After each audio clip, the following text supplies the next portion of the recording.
Hello guys, नमस्कार. कसे आहात तुम्ही सगळे and welcome back to our channel. तर आज आपण बनवणार आहोत डिलिशियस पावभाजी रेसिपी. एकदम पाव बटरमध्ये लतपतलेले आहेत. तर चला बघूया ह्याची रेसिपी.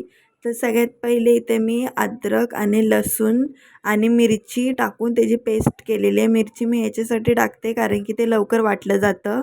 मग इथे मी 5 टमाटर घेतलेत आणि त्याची पण पेस्ट करून घेतली आणि सोबत 3 मोठे साईजची कांद्याची पण पेस्ट करून घेतली.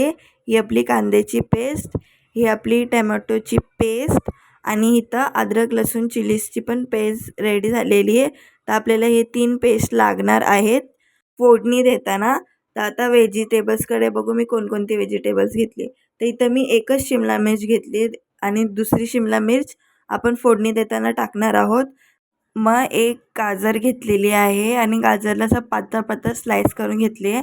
मग मटर घेतलेत आणि कलरसाठी बीटरूट घेते, म्हणजे आपल्याला नंतर फूड कलर टाकायची गरज नाही, आपली पावभाजी एकदम हेल्दी होईल. आणि इथं मी बीन्स घेतलेत.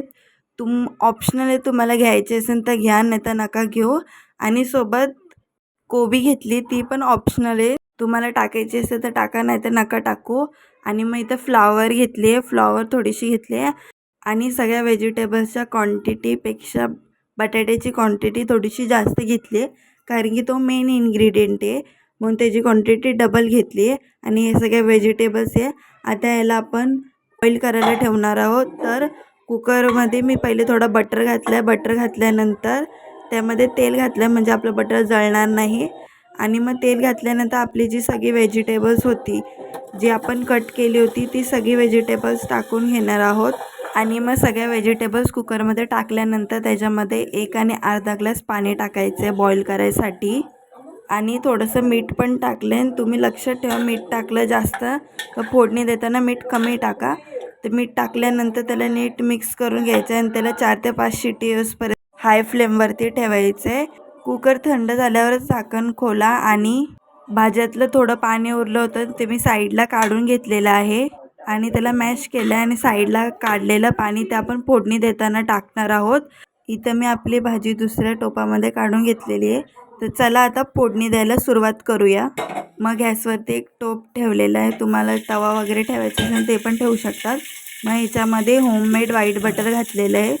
तुम्हाला रेसिपी पाहिजे असेल तर नक्की कमेंट करा, मी ती शेअर करेन. मग त्याच्यामध्ये थोडंसं तेल टाकलं आहे आणि अमूलचं बटर पण थोडंसं टाकलं आहे मार्केटवालं. मग आपला बटर नीट मेल्ट झाल्यावरती त्याच्यामध्ये थोडंसं जिरं टाकायचं आहे. जिरं टाकल्यानंतर आपण जी अद्रक लसूण आणि चिलीजची पेस्ट केली होती ती पण 1 चमचा टाकायची आहे. फुल भरून टाका. मग ह्याला नीट परतून घ्यायचं आणि स्लो गॅसवर परतवा म्हणजे आपले ते जळणार नाही. आणि परतून झाल्यावरती आता आपल्याला ह्याच्यात कांद्याची पेस्ट जी आपण बनवली होती ती टाकायची आहे.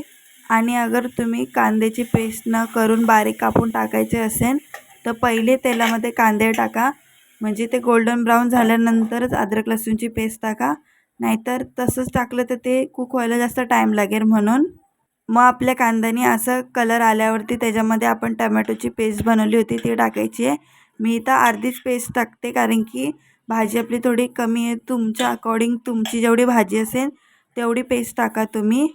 आणि कांद्यापेक्षा टमॅटोची क्वांटिटी जास्त ठेवायची आहे. मग ते गोल्डन ब्राऊन झाल्यानंतर त्याच्यामध्ये बारीक कापलेली शिमला मिर्च ॲड करायची आहे. मग शिमला मिर्च ॲड केल्यानंतर नीट मिक्स करून घ्या. मग इथे मी अर्धा चमच मीठ टाकले, तुम्ही तुमच्या अकॉर्डिंग टाका, तुमची जेवढी भाजी असेल. आणि लक्षात ठेवा आपण पहिले पण मीठ टाकलं होतं.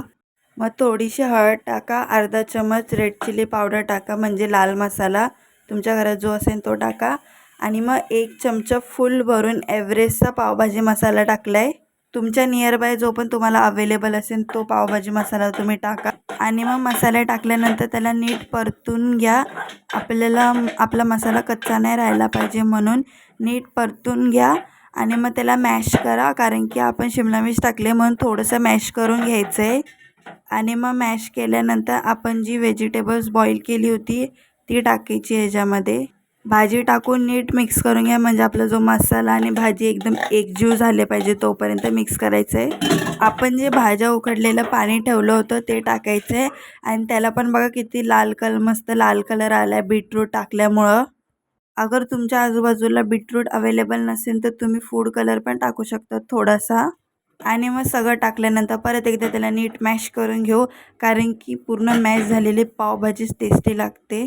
आणि पाणी तुम्ही तुमच्या अकॉर्डिंगने टाका, म्हणजे तुम्हाला पातळ पावभाजी पाहिजे असेल, जास्त घट नसेल आवडत, तर तुम्ही नंतर गरम केलेलं पण पाणी थोडंसं ॲड करू शकतात अगर तुम्हाला जास्त पातळ पाहिजे असेल तर. इथं आम्हाला घट्टच पावभाजी आवडते म्हणून मी थोडी घट्टच ठेवली आहे. आणि इथं मी बटर टाकून नीट मिक्स करून घेते. तुमच्या अकॉर्डिंग तुम्हाला जेवढा बटर टाकायचा असेल तेवढा बटर टाका. मग बटर टाकल्यानंतर त्याच्यामध्ये मी अर्धा लिंबूचा रस टाकते. तुम्ही खाताना पण टाकू शकतात, पण आम्ही आता टाकतो आहे. आणि या टायमाला तुम्ही कोथिंबीर पण टाकू शकतात, पण कोथिंबीर आम्ही ताटात घेतो. आणि इथं आपली पावभाजीची भाजी रेडी झालेली आहे. तर आता पाव बटरमध्ये शेकून घेणार आहोत. थोडंसं बटर टाकल्यानंतर तो मेल्ट झाल्यावरती आपल्याला पाव शेकून घ्यायचे आहेत. आणि नीट पाव शेकून घ्या बटरमध्ये, कंजूसी नका करू. आलटी पलटी करून आतमध्येपर्यंत बटर लागला पाहिजे, मगच आपली पावभाजी टेस्टी लागेल. तर इथं सगळे पाव शेकून झालेले आहेत. तर आपली प्लेटिंग करून घेणार आहोत. तर इथं बघा पाव बटरमध्ये मग कोथिंबीर टाकून रेडी झाली आपली पावभाजी. आणि खायला तर एक नंबर टेस्टी होती आणि हेल्दी पण होती. तर व्हिडिओ आवडला असेल तर लाईक, शेअर, कॉमेंट, सबस्क्राईब करा. आणि अजून कोणती रेसिपी सांगू ते पण कमेंटमध्ये सांगा. तर ओके, बाय.